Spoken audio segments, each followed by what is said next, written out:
What's going on, gamers? I am Rakaba18, and today we're going to be talking about Sulfur. This is an honest review for the brand new extraction shooter.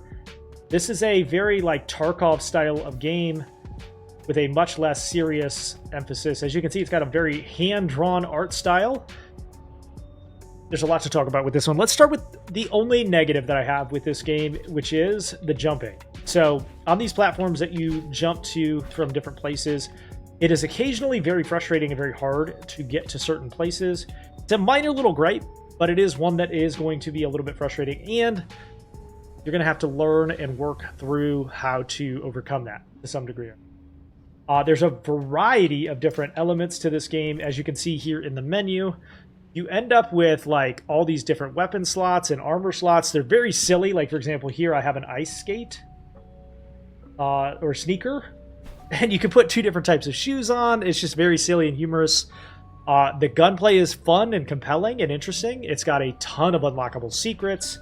So for example, if there were a crack in this wall, I could throw a grenade and try to find it. There are hidden gems under.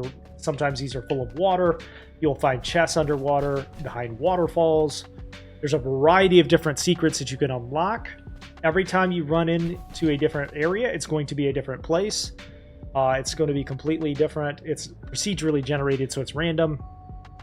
There are tons of progression systems and new weapons and explosives. Got a lot of variety and a ton of progression to it.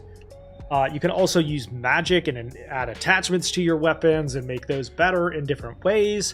You can add armor and resistances and all kinds of different things. Most of which you don't even have access to at the very beginning, so you'll need to unlock those.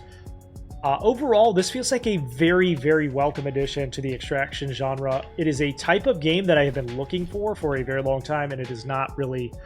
A lot of the games that have tried to pull this off have not done so very well, and this one is very successful at it. So, if you're looking for a fun and silly extraction shooter that doesn't take itself too seriously, like Tarkov does, this is a game for you. This is called Sulfur. It is available now, I believe, on all platforms. I know for sure it's available on Steam and PlayStation 5. I cannot recommend this one enough. It is one of my favorite shooters of the year, probably one of the best games of the year, in my opinion. I'm feeling about a light 9.5 to a light 10 on this one. Thank you so much for watching, and thank you again. We'll see you again for the next one.